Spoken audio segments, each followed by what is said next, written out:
तो आज के आपके करंट अफेयर्स 1 जुलाई 2022 के सबसे पहला करंट अफेयर है न्यू कार असेसमेंट प्रोग्राम, या जिसे Bharat new car assessment programme बोलेंगे, एनसीएपी, भारत एनसीएपी या न्यू कार असेसमेंट प्रोग्राम।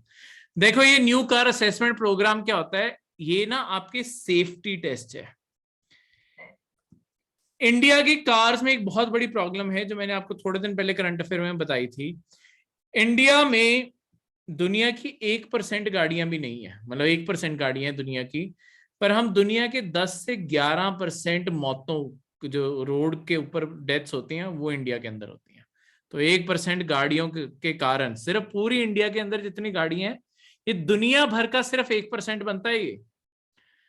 और हमारी मौतें अगर पूरी दुनिया के स्केल पे देखोगे, सारी दुनिया में रोड्स पे जो डेथ्स होती हैं उसका 10 से 11% इंडिया के अंदर है। इसी कारण इंडिया, मतलब एक वन ऑफ द रीजन जो इसके ऊपर है, हमारी गाड़ियां ही सेफ नहीं है। गाड़ियों के अंदर ही बहुत सारे लोग मर जाते हैं। उसका कारण ये है क्योंकि हमारे इंडिया के अंदर सबसे मेन चीज है कि हमारे यहाँ पे ना लोग प्राइस कंसिडर करते हैं इंस्टेड के सेफ्टी। तो सरकार अब पिछले कुछ टाइम से गाड़ियों को बहुत सेफ बनाने पे लगी हुई है। जैसे आपके 6 एयर बैग्स कंपल्सरी करने लगी है कि गाड़ियों के अंदर 6 एयर बैग्स होनी चाहिए। वैसे ही आपके इंडिया के अंदर टेस्टिंग स्टैंडर्ड जो पहले नहीं एग्जिस्ट करते थे, वो इंट्रोड्यूस किए जा रहे हैं। इन टेस्टिंग स्टैंडर्ड्स में क्या होगा, आपकी प्रॉपर जांच की जाएगी कि गाड़ी, जैसे आपने देखा होगा क्रैश टेस्ट होते हैं, प्रॉपर आपकी लैब्स के अंदर ना गाड़ियों को एक स्पेसिफिक स्पीड पे जाया जाता है और फिर उन्हें दीवारों में या किसी चीज में मारा जाता है, ताकि सारी रीडिंग्स लेने के लिए कि किसी ह्यूमन की नेक तो नहीं टूटेगी या कैसी इंजरीज आएंगी, वो सारी चीज उसके मुताबिक ये सारी की सारी रेटिंग होगी। इसके अंदर भारत एनसीएपी के अंदर आपकी स्टार रेटिंग होगी, जहां पे 1 to 5 स्टार के अंदर आपकी गाड़ियों को रैंक किया जाएगा। देखो, अभी भी आप अगर कभी गाड़ी खरीदने जाओगे ना, गाड़ी वाले कई बार आपके फीचर बता रहे होते हैं कि IRAI या ICAT, ये 2 इंडिया के अंदर एजेंसीज हैं कि इनके द्वारा ये सेफेस्ट कार बोली गई है। पर ये जो एजेंसीज है ना, ये एक्चुअली क्रैश टेस्ट नहीं करते, ये ठोक के नहीं देखते गाड़ियों को। इन्होंने सिर्फ जो उसका बेसिक अंदर और फीचर्स हैं कि सीट बेल्ट अगर नहीं पहनी तो वो गाड़ी आवाज करेगी या नहीं करेगी, कितने एयर बैग्स हैं, ठीक है, ऐसी चीजों को, ABS है या नहीं है, ऐसी चीजों को स्टडी करके बस ये रेटिंग्स देते हैं। पर हमारे जो यहाँ पे गाड़ियां बनती हैं ना, वो सबसे ज्यादा कंजूसी करते हैं जो गाड़ी का फ्रेमवर्क है, ढांचे ही बहुत कमजोर बनाते हैं वो, ताकि गाड़ी सस्ती बने। पर वो सस्ते के कारण जब लोगों की जान जाती है, फिर थोड़ी पैसा काम आता है।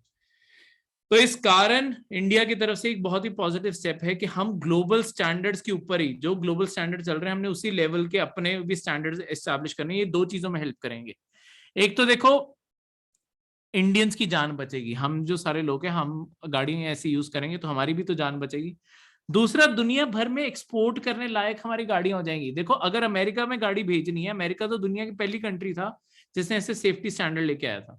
इंडिया की कोई भी गाड़ी तुम्हें अमेरिका में नहीं दिखेगी, इंडिया की किसी कंपनी की गाड़ी वहां नहीं दिखेगी, क्योंकि हम सस्ती गाड़ियां बना रहे हैं। पर जब हमारी कंपनीज को हम फोर्स करेंगे कि ये स्टैंडर्ड मीट करो, वो गाड़ियां आपके अमेरिका की भी लिमिट को साथ के साथ ही क्वालिफाई कर जाएंगी। तो फिर गाड़ियां वो वहां पे बेच पाएंगे। तो सारी दुनिया में अगर एक्सपोर्ट करना है वो चीजें, ऑब्वियसली गाड़ियां महंगी हो जाएंगी, अब से 3-5 लाख और भी रेट बढ़ सकते हैं, पर जान बचाए रखने के लिए इतना तो जरूरी है, ठीक है। ऑब्वियसली फिर बाद में थोड़ी पैसा काम आता है। तो ये तो लॉन्ग टर्म में हमें इंडियन मेंटालिटी चेंज करने वाली बात है। और वही बात है कि गवर्नमेंट को थोड़ी बहुत ही चीजें फोर्स भी करनी पड़ती हैं, ठीक है। हम में से किसी को पूछोगे, हम प्राइस को सबसे पहले कंसिडर करते हैं, मुझे भी पूछोगे मैं भी यही कहूंगा, ठीक है। किसी शोरूम में जाके गाड़ी का प्राइस क्या है, कोई भी सेफ्टी फीचर पूछता ही नहीं है, ठीक है। वो लास्ट कंसिडरेशन है। इंटीरियर देखेंगे, बाहर से कैसी दिखती है, लाइटें कैसी चल रही हैं, सब देख लेंगे। फीचर फ्यूचर कोई बात नहीं, अच्छा 2 एयर बैग्स हैं, ठीक है, पर आसपास अगर साइड से गाड़ी ठुक गई कोई नहीं पूछता, ठीक है। तो वो चीज ये इंश्योर की जा रही है। सेकंड करंट अफेयर है कोल इंडिया लिमिटेड के लिए। तो बेसिकली दुनिया भर में पेंडेमिक ने ना एक चीज दोबारा की। आपके कोविड आने से पहले क्या हो रहा था, कोविड आने से पहले ना आपकी कोल की डिमांड लगातार पूरी दुनिया में गिरती जा रही थी, क्योंकि रिन्यूएबल एनर्जी दुनिया में बढ़ती जा रही थी। पर पेंडेमिक आने के बाद और चीजें इलेक्ट्रॉनिक होने के बाद, इंफ्रास्ट्रक्चर बढ़ने के बाद और लोगों की ओवरऑल जरूरतें बढ़ गई हैं, बिजली की, इलेक्ट्रिसिटी की जरूरत सडनली ग्रो की है पूरी दुनिया में। इसके कारण क्या हुआ है, पूरी दुनिया में बिजली की कमी पड़ चुकी है, इलेक्ट्रिसिटी की शॉर्टेज पड़ चुकी है। और इलेक्ट्रिसिटी पूरा करने के लिए थर्मल पावर प्लांट्स फिर से जो बंद भी कर दिए गए थे फिर से चलाने पड़े। वो चलाने के लिए कोल चाहिए था, तो सडनली कोल की जो प्राइसेस हैं और बाकी सारे फॉसिल फ्यूल्स के, ऑयल जितना है, पेट्रोल डीजल, इन सब के प्राइसेस कोविड के बाद से बढ़ रहे हैं क्योंकि लोगों की डिमांड सडनली बहुत ज्यादा बढ़ गई है। इसके कारण कोल इंडिया और उसकी जो उसके अंडर जो कंपनीज हैं वो सबको स्टॉक मार्केट पे लिस्ट करने वाले हैं, ताकि पब्लिक ओपनिंग हो रही है तो आप उसके स्टॉक्स खरीद पाओगे और ये सब कुछ कर पाओगे, क्योंकि इस टाइम बहुत ही पॉजिटिव ग्रोथ है। तो बहुत सारे इन्वेस्टर्स अपना पैसा लगाना चाहेंगे, क्योंकि कोल पहले सबको लगा था बस खत्म हो गया, अब वो सडनली रिवाइव कर गया और अच्छा खासा पैसा कमा रहा है। ठीक है, तो कोल माइनिंग ब्रिटिश के टाइम पे ओरिजिनली प्राइवेट सेक्टर ही करता था, इवन इंडिपेंडेंस के बाद भी प्राइवेट सेक्टर ही सबसे मेन रहा। आपके गवर्नमेंट ऑफ इंडिया ने अपनी खुद की कंपनी 1956 में फॉर्म की थी, coal company, national coal development corporation, NCDC. ठीक है, इससे इसके बाद रेलवे इसके साथ जोड़ा गया ताकि सारे आपके कार्गोज सब कुछ निकाल के लाया जा सके, तो रेलवे ट्रैक्स आपके सारे कोल माइंस तक बिछाए गए। ठीक है, ताकि ज्यादा से ज्यादा चीजें। पर इसके बाद जो फेज शुरू हुआ ना 70s वाला, वहां पे हुआ क्या, धीरे धीरे जितनी आपकी प्राइवेट कंपनी थी ना, जैसे सिंगारेनी, ये कॉलरी कंपनी इंडिया की one of the largest company थी, उसे गवर्नमेंट ने अपने कंट्रोल में लिया, उसे नेशनलाइज कर दिया, सरकार ने टेक ओवर कर लिया प्राइवेट कंपनी को। बस सरकार, एक जमाना इंडिया में ऐसा था कि प्राइवेट कंपनीज को सरकार एक तरह से नफरत ही करने लग गई थी, क्योंकि गरीब देश था, वोटें चाहिए, वोटों के लिए वो क्या करते थे कि प्राइवेट कंपनियां, बड़े बड़े बिजनेसमैन को खत्म करेंगे और कंपनियां नेशनलाइज करेंगे तो वोट मिलेंगी। इसके कारण सरकार ने सारी कंपनियां नेशनलाइज करनी शुरू कर दी, ये भी कंपनी सरकारी, ये भी कंपनी सरकारी। तो बस ऑर्डर जारी होता था, प्राइवेट वालों को बोला जाता था बस कल से ऑफिस ना आना, ये रही आपकी कंपनसेशन, बस खत्म। वो कंपनसेशन ज्यादा है कम है कोई फर्क नहीं पड़ता, बस कल से ये कंपनी हमारी हुई। ये जो आपके इंदिरा गांधी के टाइम पे दौर शुरू हुआ, ये बस टिस्को और IASCO ये जैसी जो कंपनीज हैं, इनके कोल माइंस बच गई, क्योंकि टिस्को का मेन काम कोल की माइनिंग नहीं है, वो स्टील बनाते हैं, टाटा इंडस्ट्री स्टील कॉर्पोरेशन जो है आपकी। हाँ, पर उन्हें अपने स्टील बनाने के लिए कोल चाहिए होता है, तो उन्हें यूजुअली ना कैप्टिव माइंस दे देते हैं। देखो अभी हमने थोड़े करंट अफेयर्स पहले कैप्टिव नेटवर्क पढ़ा है। कैप्टिव का मतलब होता है जो एक सिंगल पर्सन के यूज के लिए बना होता है। ये कैप्टिव माइन से निकलने वाला कोल आप कहीं और नहीं यूज कर सकते, आप सिर्फ ये स्टील बनाने पे यूज करोगे, इसीलिए इनके पास रहने दिया। बाकी सारी कंपनियों को सरकार ने धीरे धीरे नेशनलाइज करना शुरू कर दिया। ठीक है, आपके 1972 में आपके cooking coal, Bharat cooking coal limited भी बनाई। उसके बाद 184 माइन, धीरे धीरे सारी माइंस को नेशनलाइज करते गए। 1973 में 711 नॉन कोकिंग कोल माइंस को भी प्राइवेट सेक्टर से छीन के नेशनलाइज कर दिया गया। सब कुछ करते कराते आपकी फाइनली कोल इंडिया लिमिटेड एग्जिस्टेंस में आई है। सरकार ने सारी कंपनियां अपनी, बाद में पहले अलग अलग कंपनियां बनाते रहे हैं, फाइनली जब सब कुछ मर्ज कर दिया तब कोल इंडिया लिमिटेड बनी है। ठीक है, ये दुनिया की लार्जेस्ट कोल प्रोड्यूसर कंपनी है, पूरी दुनिया में इससे ज्यादा कोल कोई नहीं प्रोड्यूस करता, क्योंकि इनके पास माइंस ही इतनी ज्यादा है कि ऑब्वियसली ये कोल सबसे ज्यादा ही प्रोड्यूस करेंगे।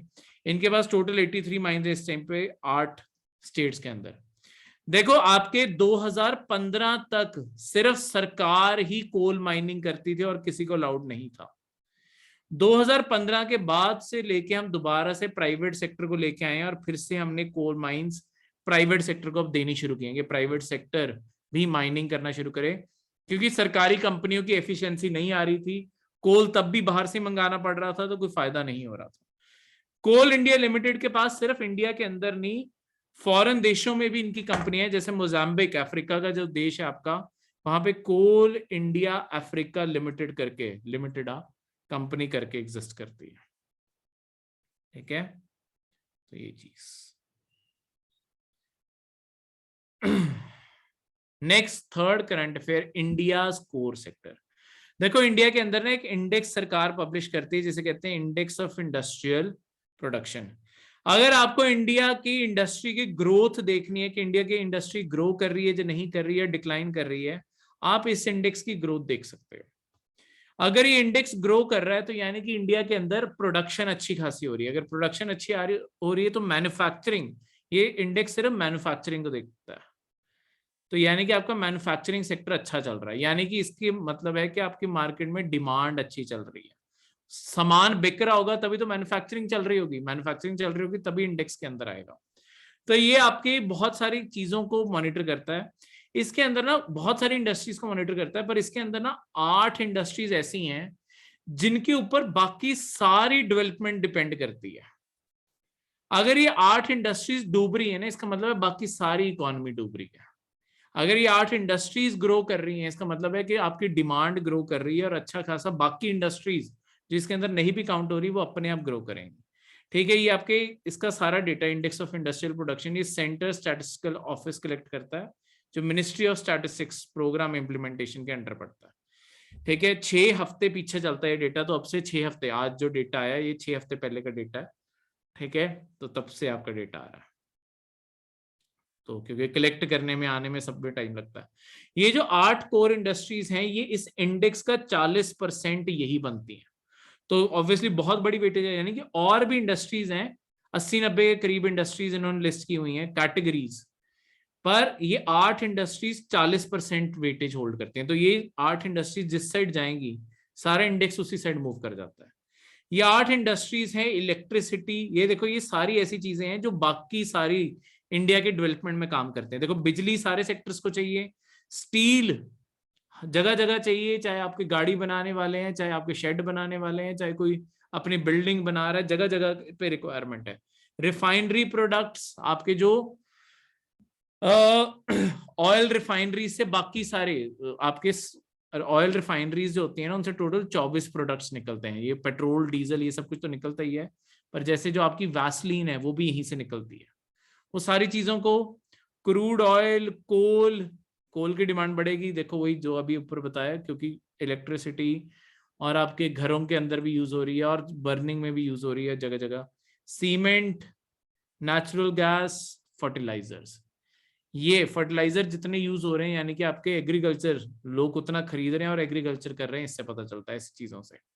तो ये 8 कोर इंडस्ट्रीज, आपको ना कभी पेपर में एक और क्वेश्चन आ सकता है, इनमें से कितनी वेटेज किसकी है। अगर मैं इस 40% को 100% मान के चलूं, आपको कभी ये अरेंज करने का क्वेश्चन आ सकता है कि सबसे ज्यादा किसकी वेटेज है और सबसे कम किसकी वेटेज है, तो ऐसे अरेंज करना है। तो ये 8 की 8 इंडस्ट्रीज को वेटेज वाइज मैंने लिख दिया है ऊपर से नीचे तक। सबसे ज्यादा पेट्रोलियम रिफाइनरी प्रोडक्ट्स की है, रिफाइनरी जो प्रोडक्ट्स हैं इनकी 28% है, फिर इलेक्ट्रिसिटी, और सबसे कम में बात करूं तो आपकी नेचुरल गैस और फर्टिलाइजर जैसे।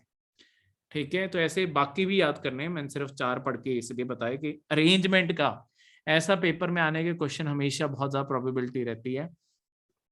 हो सके तो इनके परसेंटेजेस को रफली याद रख लेना, ताकि पेपर में कभी 28, 19, 17 पूरा पॉइंट तक याद रखने की जरूरत नहीं है, ताकि अगर कभी प्रीलिम्स में आए तो हमेशा गेस कर सको। फोर्थ करंट अफेयर छोटा सा ही है, बेसिकली आपके कल प्राइम मिनिस्टर ने आपके जो इंडिया के प्राइम मिनिस्टर हैं उन्होंने कल इंडिया के अंदर 2 स्कीम्स लॉन्च की हैं एमएसएमई कैटेगरी के लिए। माइक्रो स्मॉल मीडियम एंटरप्राइजेज, उन्हें एमएसएमई सेक्टर कहते हैं। ये ऐसी इंडस्ट्रीज हैं जिनकी या तो 1 करोड़ तक जैसे इन्वेस्टमेंट लगी हुई है, या इससे बड़ी से बड़ी 100 करोड़ तक, जो मीडियम एंटरप्राइज है 100 करोड़ उनकी इन्वेस्टमेंट लगी हुई है। ऐसा क्राइटेरियाज में इन सबको बांटा हुआ है। अब इनके लिए 2 स्कीम्स लॉन्च की गई हैं, एक है आपकी capacity building of first time MSc exporters, और दूसरी है raising and accelerating MSc performance. ठीक है, तो ये जो 2 आपकी स्कीम्स हैं इनका अल्टीमेटली पर्पस यही है कि आपके जैसे रैंप, ये शॉर्ट में इसे रैंप लिख देंगे, इसका मेन मिशन है कि नए आइडियाज, इनोवेशंस इनको प्रैक्टिस में लाना और एमएसएमईज को कैसे ग्रो करना है उसके लिए एडवाइस ऑफर करना और मार्केट सपोर्ट देना। कि मार्केट एक्सेस मिले और ज्यादा जगहों पे वो अपना सामान बेच सके, ये सब कुछ। दूसरी साइड पे आपकी capacity building of first time MSc exporters जो हैं, यहाँ पे आपके एमएसएमई कंपनीज को इनकरेज करना है कि वो अपने प्रोडक्ट्स और सर्विसेज इंटरनेशनल स्टैंडर्ड से बनाएं और सारी दुनिया में बेचें। देखो इंडिया के एक्सपोर्ट्स ग्रो करेंगे, इंडिया का फॉरेन एक्सचेंज रिजर्व ग्रो करेगा, दुनिया भर में इंडिया के सामान ज्यादा बिकेगा तो इंडिया का रुतबा भी ग्रो करेगा। इसी चीज के चलते हुए आपके ये सारे के सारी चीजें की जा रही हैं, बनाई जा रही हैं। ठीक है। फिफ्थ आपका national investment and infrastructure fund, NIIF, ये India first infrastructure specific investment fund है जो सॉवरेन वेल्थ के ऊपर बना हुआ है। बेसिकली इसका काम क्या है, ये सॉवरेन वेल्थ फंड है। हम सारी दुनिया की कंट्रीज से जो उनका वेल्थ है, जैसे दुबई और ये सारी UAE ने जैसे हमें प्रॉमिस किया था 1 बिलियन इसमें इन्वेस्ट करने को, एक कंपनी करेगी क्या, सारी दुनिया से इन्वेस्टमेंट गैदर करेगी, उसके बदले उन्हें कुछ इंटरेस्ट रेट्स ऑफर करेगी कि आप हमें अभी इन्वेस्टमेंट दे रहे हो, इन्वेस्टमेंट का जो रिटर्न आएगा उसका लेट्स सपोज 5% आपको मिलेगा। ठीक है। तो यहाँ पे आपका ऑब्जेक्टिव यही है कि मैक्सिमाइज करना है इकोनॉमिक इम्पैक्ट को, कि आपके इंफ्रास्ट्रक्चर इन्वेस्टमेंट कमर्शियली वायबल बनाओ, ग्रीन फील्ड और ब्राउन फील्ड में। ग्रीन फील्ड और ब्राउन फील्ड क्या होता है, देखो मैं आपको ये पूरी स्कीम शॉर्ट में समझाता हूँ। इंडिया के अंदर इन्वेस्टमेंट में एक बहुत बड़ी कमी ये है कि हमारे पास है इंफ्रास्ट्रक्चर पे लगाने के लिए पैसा नहीं है। पैसा कहाँ से आएगा, पैसा यहाँ तो खुद का कहीं अरेंज करना पड़ेगा, पर इंडिया तो गरीब है। ठीक है। ओवरऑल हमारी सरकार के पास देखो डेवलपमेंट करने के लिए पैसा कम है, तो हमारे लिए बेस्ट ऑप्शन है कि हम जिन देशों के पास पैसे हैं उनसे पैसा इन्वेस्ट करवाएं अपने देश में, इंफ्रास्ट्रक्चर बनाएं, और उस इंफ्रास्ट्रक्चर से जो रेवेन्यू हम कमाएंगे उसका कुछ हिस्सा उन्हें दे दें, तो वो भी फायदे में, हम भी फायदे में। तो ये फंड की मेन जो चीज है वो यही है। ठीक है। अब इस सारी चीज की अगर मैं बात करूं तो यहाँ पे आपके हम क्या करेंगे इंडिया के अंदर, अब देखो 2 टाइप के इंफ्रास्ट्रक्चर प्रोजेक्ट्स हो सकते हैं, एक तो होते हैं ग्रीन फील्ड और एक होते हैं ब्राउन फील्ड। ग्रीन फील्ड का मतलब होता है बिल्कुल ब्रांड न्यू प्रोजेक्ट, खाली जमीन है, खाली जमीन के ऊपर मैंने सारा प्रोजेक्ट खड़ा करना है, इसे मैं कहूंगा ग्रीन फील्ड प्रोजेक्ट है।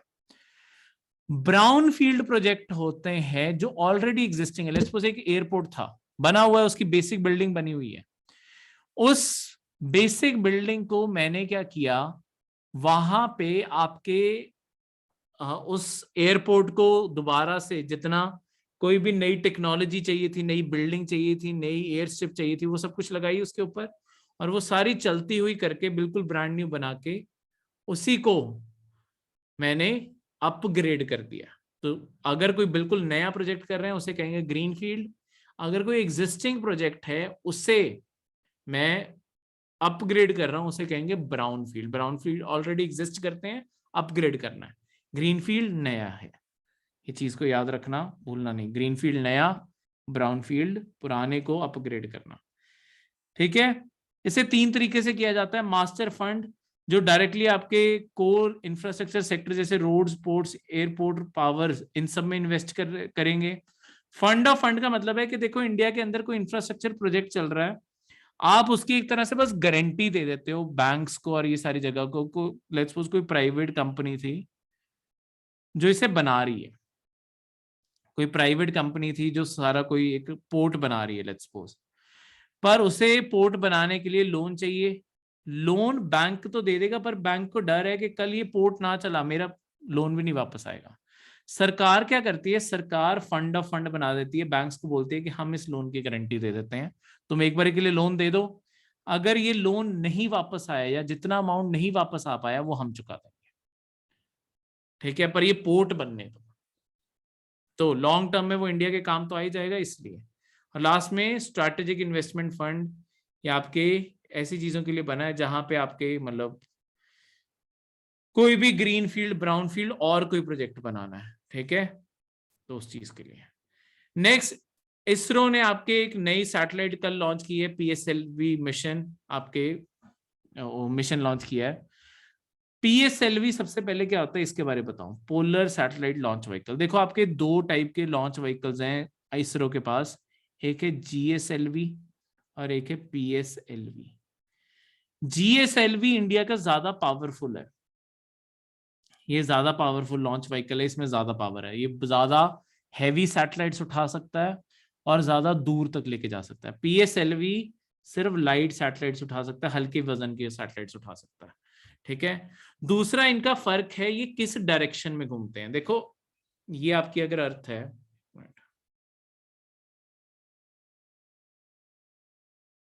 ये आपकी अगर अर्थ है, इस तरीके से लगाते हैं।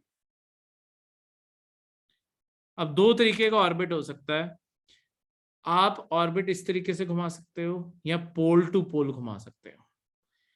ठीक है, मतलब ये GSLV जो है ये किसी भी डायरेक्शन में हो सकता है। पोल टू पोल, जो ये पोल टू पोल इस डायरेक्शन में अगर गए, इससे ये PSLV करता है ज्यादा। ठीक है, ये हमने PSLV के लिए बनाया। जो ये सारा एरिया कोई भी घूम रहा है, ये आपके GSLV के थ्रू हम करते हैं। PSLV polar satellite launch vehicle, जो पोल टू पोल सैटेलाइट जाती हैं उन्हें लॉन्च करने का व्हीकल। GSLV जियो सिंक्रोनस या जियो स्टेशनरी सैटेलाइट लॉन्च व्हीकल, जो हमारे बिल्कुल साथ साथ चलती है, अर्थ ऐसे घूम रही है वो भी ऐसे घूम रही है। तो इस तरीके से ये आपके दो लॉन्च व्हीकल्स हैं उसके लिए। यहां पे एक सबसे, मतलब हमने कुछ सैटेलाइट्स लॉन्च किए हैं, वो सब कुछ किया है। दो जो मेजर इस मिशन के अंदर है ना, आपके इसरो के इसरो के लिए एक नई कंपनी बनाई गई थी, इसरो के अंडर नहीं है, जिसे कहते हैं इन स्पेस या full form Indian national space promotion and authorisation centre. ये आपके साल 2 साल पहले ये कंपनी बनाई गई है। इसका मेन काम क्या है, इंडिया के अंदर ना स्पेस के अंदर प्राइवेट सेक्टर को ग्रो करवाना है, ताकि अभी देखो इंडिया के अंदर सारे मिशन इसरो ही लॉन्च करता है। अब प्रॉब्लम इससे ये आती है, अगर इसरो ही सारे मिशन लॉन्च करेगा, गवर्नमेंट का लिमिटेड बजट है, सरकार अपनी प्रायोरिटी के अकॉर्डिंग काम करेगी, तो इंडिया का स्पेस सेक्टर कैसे डेवलप होगा। प्राइवेट सेक्टर को भी साथ में आगे आने की जरूरत है। इसीलिए हमने ये कंपनी बनाई है कि इंडिया के अंदर और ज्यादा प्राइवेट सेक्टर को इनकरेज किया जा सके, कि प्राइवेट सेक्टर भी स्पेस के अंदर इन्वेस्ट करना शुरू करे, ताकि हम भी अपने मिशन और ये सारी चीजों के ऊपर काम करें। जैसे अमेरिका के अंदर स्पेस एक्स, ब्लू ओरिजिन, ये जितनी कंपनी है ये प्राइवेट है, नासा भी कर रहा है पर ये भी है। तो ऐसी चीजों का इकोसिस्टम हम इंडिया के अंदर बनाना चाहते हैं, इसलिए ये आपकी बनाई गई है। ये आपके गवर्नमेंट के डिपार्टमेंट ऑफ साइंस के अंडर पड़ती है, गवर्नमेंट ऑफ इंडिया को डायरेक्टली रिपोर्ट करती है। ये जो आपकी ऑर्गेनाइजेशन है, ये हेल्प एक फैसिलिटेटर है और रेगुलेटर है स्पेस एक्टिविटीज का इंडिया में। तो बेसिकली इंडिया के अंदर आपकी दो प्राइवेट कंपनीज, एक आपकी दिगंतरा और दूसरी ध्रुवा, इन दोनों की भी इंस्ट्रूमेंट्स इस लॉन्च के अंदर रख के आपके भेजे गए हैं। ठीक है, तो ये पहली बारी इंडिया के दो प्राइवेट सेक्टर कंपनी ने इंडियन व्हीकल्स यूज करके, देखो इंडिया के अंदर और भी प्राइवेट कंपनीज है जो स्पेस के ऊपर काम कर रही हैं, पर वो किसी और देश से, किसी और कंपनी से लॉन्चेस करवाती हैं। इसरो के इंफ्रास्ट्रक्चर को हमारी प्राइवेट कंपनीज ने पहली बार यूज करके लॉन्च किए हैं, और इसका मेन कारण ये है, इन्होंने इंटरफेयर करके इन्हें बोला कि हमारा अपना यूज कर लो, डिस्काउंट्स ऑफर किए, सब कुछ किया, ताकि शुरुआत हो कहीं से। ठीक है, दूसरा ये इसरो के लिए एक बहुत इंपॉर्टेंट मिशन था, एक टेक्नोलॉजी टेस्ट करने के लिए, जिसे कहते हैं पोलर ऑर्बिटल एक्सपेरिमेंट मॉड्यूल, या पोएम शॉर्ट में नाम रखा गया। अब ये पोएम का काम क्या है, देखो जितना भी हम ये स्पेस में सामान भेजते हैं ना, प्रॉब्लम क्या है इस सामान की, ये प्लैनेट के आसपास जितनी भी चीजें भेज रहे हैं, सैटेलाइट की ना कोई उम्र होती है कि ये 5 साल चलेगी, 7 साल चलेगी, जो भी है। एक तो ये सैटेलाइट उसके बाद ये स्पेस में ही रहती हैं, चाहे डेड होगी हैं, चलनी बंद होगी है, उसके बाद भी स्पेस में है।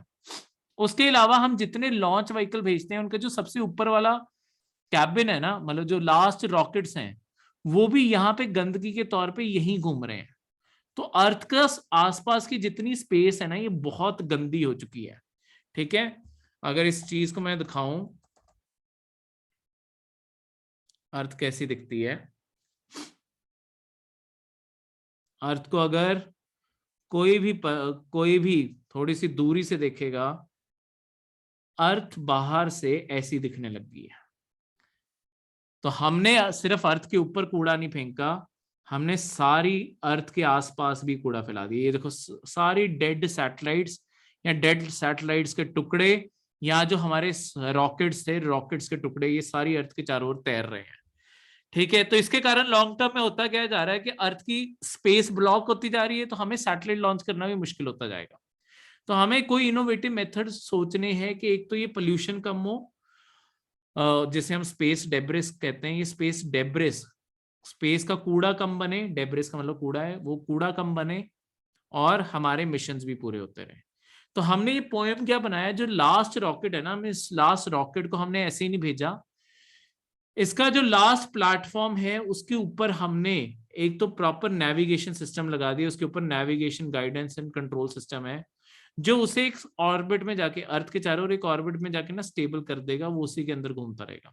तो ऐसे बिल्कुल फ्रीली कूड़े की तरह नहीं घूमेगा, एक फिक्स ऑर्बिट में घूमेगा। तो पता है कि ये यहीं पे है, इसके अंदर कोई भी चीज टकरा नहीं सकती, मतलब जब तुम्हें उसका पाथ तुमने फिक्स कर दिया है तो वो टकराएगी नहीं। ठीक है, दूसरा, हम ये नेविगेशन को यूज करके ये देखो अपने आप को स्टेबलाइज कर लेगा और बिल्कुल अर्थ के चारों ओर एक सिंपल सीधे पाथ में चलने लग जाएगा। अब ये पाथ में चलते हुए हमने क्या किया, इस रॉकेट के ऊपर ना बहुत सारे इंस्ट्रूमेंट्स भी इंसर्ट कर दिए, जिसके कारण ये वहां पे रह के बहुत सारी रीडिंग्स भी ले पाएगा आसपास के स्पेस की, जो हमें ग्राउंड लेवल पे हेल्प कर सकती हैं। और तीसरी चीज है, इसके ऊपर मतलब ये अल्टीमेटली चलेगा क्या, हमने इसके ऊपर सोलर पैनल्स लगा दिए जिससे, और इसके अंदर बैटरीज रख दी हैं जिससे इसे बैटरी पावर भी आएगी। ठीक है, इसके अलावा इसे कभी थोड़ा बहुत इधर उधर हिलाना पड़ जाए तो हमने इसके अंदर हीलियम गैस भी स्टोर करके रखी है, जो इसे थोड़ा सा जला के ऊपर नीचे एडजस्टमेंट करने के काम आ सकती है। तो इस तरीके से ये सारी की सारा मिशन है। Next current affair Indian ocean countries के बारे में, बेसिकली इंडियन ओशन के इंपॉर्टेंस के बारे में आया है, इंडिया के लिए क्या इंपॉर्टेंट है। तो हम एक बार पूरा इंडियन ओशन देख लें। देखो इंडिया इंडियन ओशन को टच करता है, इसके सिवा हमारे आसपास पाकिस्तान टच करता है, यहाँ पे ईरान का ये तो चलो गल्फ की तरफ चला गया, ओमान, यमन, सोमालिया, ये अफ्रीका आ गया आपका सारा। तो ये सोमालिया, ये हॉर्न अफ्रीका इसे कहते हैं, सोमालिया जहाँ पे है। फिर यहाँ पे कीनिया है, तंजानिया, मोजाम्बिक, जहाँ पे आपकी कोल इंडिया लिमिटेड की अपनी सब्सिडरी एग्जिस्ट करती है, ये मोजाम्बिक ये रहा। इसके नीचे साउथ अफ्रीका का ये वाला हिस्सा। ठीक है, फिर मेडागास्कर, ये पूरा एक सेंटर में आइलैंड है। ठीक है, यहाँ पे छोटे छोटे आइलैंड्स हैं सेचल्स और मॉरिशस के, यहाँ पे मालदीव्स का आइलैंड है। ठीक है, उसके बाद ऑस्ट्रेलिया भी इंडियन ओशन को टच करता है, यहाँ से ये इंडोनेशिया आ गया, ये आपका मलेशिया की टेरिटरी, जहाँ पे ये अंडमान सी आ गया, ये अंडमान एंड निकोबार के आइलैंड है यहाँ पे। ठीक है, यहाँ से मलेशिया के बाद ये ऊपर से थाईलैंड वाला पोर्शन भी इस साइड को लगता है अंडमान एंड सी की तरफ, जो आपके इंडियन ओशन का पार्ट है।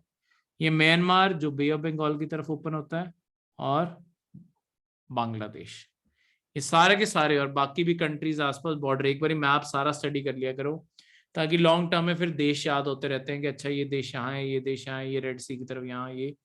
तो इस तरीके से सारा मैप बाकी स्टडी कर लिया करो। मेन करंट अफेयर आपका इसके ऊपर था। नेक्स्ट करंट अफेयर है एंथ्रैक्स के बारे। तो आपके केरला के थ्रिसुर डिस्ट्रिक्ट में सडनली अलर्ट हुआ है, क्योंकि वहां पे किसानों को सडनली कुछ wild boar, large number of 10-15 bore अचानक ही मरे हुए मिले हैं। ठीक है, और जब वो मरे हुए मिले, उनके सैंपल लिए गए तो उनके अंदर एंथ्रैक्स पाया गया। ठीक है, तो इस कारण ये सडन एक्सपोजर, तो आसपास वो सारा एरिया सीज कर दिया गया है, वहां पे आपकी टीम सेंटर से भेज दी गई है ताकि इस बीमारी को कंट्रोल किया जा सके। ये आपकी एक सीरियस इन्फेक्शियस डिजीज है जो बहुत तेजी से फैलती है। ठीक है, ये gram positive rod shaped bacteria होता है, लंबाई में होता है ये बैक्टीरिया, ये इस तरीके से दिखता होता है, और ये आपके कॉमनली सॉइल के अंदर एग्जिस्ट करता है। बस ये आपके सॉइल अगर ये कभी एक्सपोज हो जाए तब ये फैलना शुरू होता है। तो ये बहुत ही सिवियर इलनेस कर सकता है ह्यूमंस और एनिमल्स में, और इवन डेथ तक कॉज कर सकता है। इसका मेन फैलने का तरीका है जब ये हमारे स्पोर्स हमारी इनकी बॉडी में एंटर कर जाते हैं, मतलब जो इसके बैक्टीरिया है ये किस तरीके से हमारी बॉडी में एंटर कर जाता है। इसके ये बॉडी में एंटर करते ही एक्टिवेट हो जाता है, अपने आप को मल्टीप्लाई करना शुरू करता है, और सारी बॉडी के अंदर टॉक्सिन, जहर प्रोड्यूस करना शुरू कर देता है, जहर जैसी चीजें प्रोड्यूस करना शुरू कर देता है। ठीक है, तो ये किस तरीके से हमारे शरीर में आ सकता है, हम किस तरीके से इसे ब्रीद कर जाएं, किसी हमारे खाने में आ जाए या पानी में आ जाए, किसी भी तरीके से अगर स्पोर्स हमारी बॉडी में एंटर कर गए तो ये फैलना शुरू हो सकता होता है। लास्ट भी एक बीमारी के बारे में, लिप्रोसी। लिप्रोसी देखो इंडिया के अंदर बहुत कॉमन है। इसके अंदर क्या होता है, आपके ये ना एक नर्व, स्किन, आई और नोज की डिजीज है। इसके अंदर ना आपके सारी स्किन के ऊपर मोटे मोटे से बहुत सारे दाने से होने लग जाते हैं। इसकी ट्रीटमेंट अवेलेबल है, ये हाईली कंटेजियस है। अगर किसी पर्सन को ऐसी कोई बीमारी और आप उसके कांटेक्ट में आ जाते हो तो बहुत तेजी से ये फैलने का डर रहता है। मतलब अब ओवर द टाइम इसे कंट्रोल कर लिया गया है, तो अब इसकी ट्रीटमेंट बहुत ही इफेक्टिव है। करंट अफेयर आपका बेसिकली क्या था, इसकी जो मेडिसिन है ना, क्लोफेजिमीन, ये जो ड्रग इसके ट्रीटमेंट में यूज होता है, ये इंडिया के अंदर बहुत ही शॉर्ट सप्लाई में चल रहा है और कई जगहों पे तो नॉट अवेलेबल हो गया। तो इसके कारण आपके जिन लोगों की इसकी ट्रीटमेंट की जरूरत है ना, उन्हें आपकी इसकी ट्रीटमेंट नहीं मिल रही, क्योंकि अगर इसे ना ट्रीट करो ना तो ये हैंड्स और फीट्स को बिल्कुल पैरालाइज भी कर सकता है और इवन ब्लाइंडनेस कॉज कर सकता है। ठीक है, लोग अंधे हो सकते हैं इससे। तो ये एक बहुत ही इन्फेक्शियस, ये भी बैक्टीरिया से फैलता है। बैक्टीरिया वायरस से ज्यादा खतरनाक होते हैं। ठीक है, तो ये इस तरीके से